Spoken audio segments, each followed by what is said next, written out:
All right, so here we are again, folks.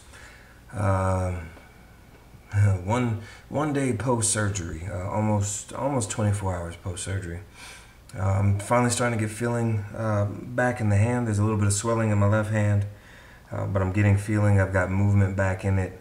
Started about 2 hours ago, where I was able to kind of make my thumb and fingers wiggle a little bit at the wrist.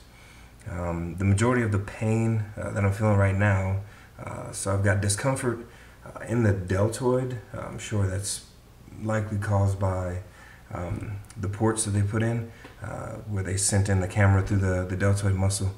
But also, I'm having some pain in this area here, just inside the bend of my arm, right along this region. And yeah, as I understood what the doctor was talking about prior to surgery, it's likely that there's a 2-inch incision there, where they went in, put in some forceps to make enough space to get to the long head of the biceps tendon to be able to anchor it into the arm bone. So, good news, bad news. Good news is I'm getting feeling back. Bad news is that I'm getting feeling back. They did give me Vicodin. I took one this morning, right after breakfast. We'll see how long I can go without needing the medication today. But there's a good chance probably around 2 o'clock, 3 o'clock this afternoon, as I get more feeling back, I may need another one. But I have a small, it's like a cooler with a pump inside of it, and it pumps cold ice water through it into a little cuff that I wear over my shoulder here, a little sleeve. Goes from about 3/4 way up my trap down to just past the deltoid muscle region. And I'll be filling that up with ice here shortly, hopefully get some of this swelling down. Now the padding here is pretty thick, so there's only so much cool that's going to get through it, but anything in the trap or even on the arm, as far as I'm concerned, would be beneficial to help with the swelling. It'll introduce fresh blood cells, red blood cells to the area, especially once the cold sets in. You take it off, and then your body gets back to its normal temperature for that area. So it'll help with the healing process, the swelling, and then hopefully that'll also bring down some of the discomfort that I'm feeling in the deltoid. There really isn't a whole lot to put out there today. The biggest pain, trying to move my arm on my own. So my I continue to draw my trap muscles back to take some of the strain off of the shoulder. But right there, and if I had to guess, man, I'd say that's where that bad boy is anchored in my arm bone.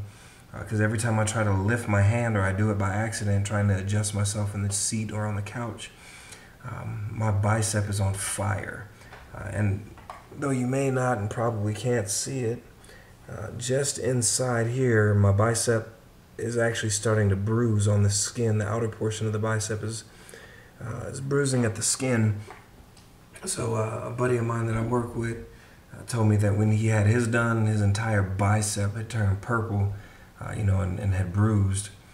So we'll see if I have a similar reaction. I figure another day or two we'll be able to tell whether I'm going to have a lot of bruising or a little bit of bruising. Now, what the difference is between his surgical procedure and mine, the main that I can think of now off the top of my head is the labrum. Mine, I don't think, was as bad off as his was. But as far as the biceps goes, we both had the tenodesis done. So why his bruised and mine may not bruise as much, or may bruise more, that I don't have an answer for. So I'll have to do some research on that, do some reading, talk to him and see if there's anything in his, maybe his post-surgical procedure write-up that says what happened, or why there may be some additional bruising for him compared to me. All right, I think that's really about it for today. I'm trying my best to keep up with these the videos, and I had a couple moments to myself here in the house, so I wanted to put something together real quick. So today is day 1 post-surgery. All right, I'll try to keep the videos going, until such time that they start getting kind of repetitive, and then I'll break them up by a couple of days or a week in between. All right, so I hope you all have a blessed day. hopefully, again, this is doing something for somebody out there. That's really the purpose of this. All right? Take care.